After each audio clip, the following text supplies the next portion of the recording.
بہت سے لوگ اپنے کسی عذر کی وجہ سے، مجبوری کی وجہ سے کرسی پر بیٹھ کر کے نماز پڑھتے ہیں۔ کرسی پر بیٹھ کر نماز تو پڑھتے ہیں، لیکن کرسی پر بیٹھ کر کے رکوع اور سجدہ کس طرح کرنا ہے اس کا انہیں صحیح طریقہ معلوم نہیں، جس کی وجہ سے اپنی نماز کو خراب کر لیتے ہیں۔ حضرت شیخ الاسلام مفتی محمد تقی عثمانی صاحب دامت برکاتہم العالیہ نے عملی طور پر کر کے دکھایا ہے کہ ہمیں کرسی پر رکوع اور سجدے کس طرح کرنا ہے۔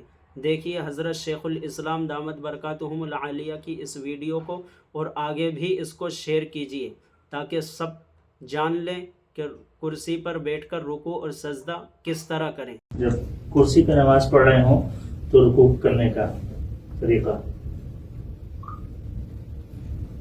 کرسی پر نماز پڑھ رہے ہوں تو سجدہ کرنے کا طریقہ،